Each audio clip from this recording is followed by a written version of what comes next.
बहुत समय पहले हिमालय की घाटी में एक छोटा सा गांव था, चंद्रपुर।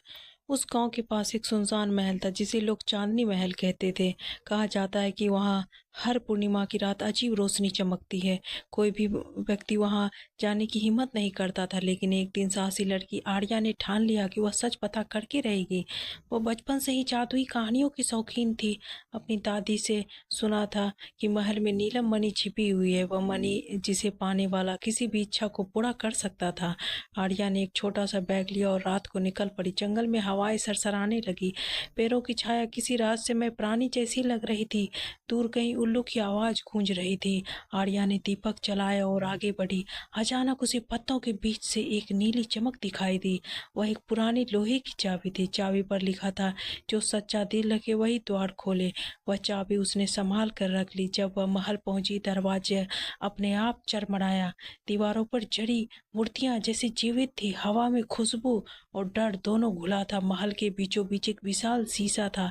शीशे में उसका चेहरा नहीं, बल्कि एक रानी दिखाई दी। रानी ने कहा, मैं चांदनी महल की आत्मा हूँ। जो मुझे मुक्त करेगा वही नीलम मणि पाएगा। आर्या ने पूछा, मैं आपकी मदद कैसे कर सकती हूँ? रानी बोली, महल के नीचे 3 परीक्षाएं हैं। पहली सत्य की, दूसरी साहस की और तीसरी करुणा की। आर्या ने बिना डरे सिर हिलाया। वह पहले कक्ष में पहुंची जहां अंधेरा था। एक आवाज आई, सत्य क्या है? आर्या बोली, जो मन में है वही वचन में हो, वही सत्य है। दरवाजा अपने आप खुल गया। दूसरे कक्ष में एक विशाल अजगर था। उसने दहाड़ कर कहा, भाग जाओ नहीं तो रखा जाऊंगा। आर्या बोली, मैं डरती नहीं क्योंकि मैं किसी का बुरा नहीं चाहती। अजगर मुस्कुराया और धुएं में विलीन हो गया। तीसरे कक्ष में एक घायल पक्षी पड़ा था। आर्या ने अपना रुमाल फाड़कर उसके पंख बांध दिए। तभी दीवारें चमक उठी और रानी प्रकट हुई। तुमने तीनों परीक्षाएं पास कर ली। रानी बोली, अब वह नीलम मणि तुम्हारी है। आर्या ने पूछा, क्या मैं एक इच्छा मांग सकती हूँ? हाँ, रानी मुस्कुराई। आर्या बोली, मैं चाहती हूँ इस महल की आत्माएं मुक्त हो जाएं। नीलम मणि तेजी से चमक उठी। महल की दीवारें चांद सी रोशनी में नहा गई। रानी की आत्मा मुस्कुराते हुए आसमान में विलीन हो गई। महल के चारों ओर फूल खिल उठे। हवा में मधुर संगीत गूंजने लगा। जब आर्या बाहर निकली, सुबह हो चुकी थी। गांव वाले ने देखा, जब महल से कोई डर नहीं था।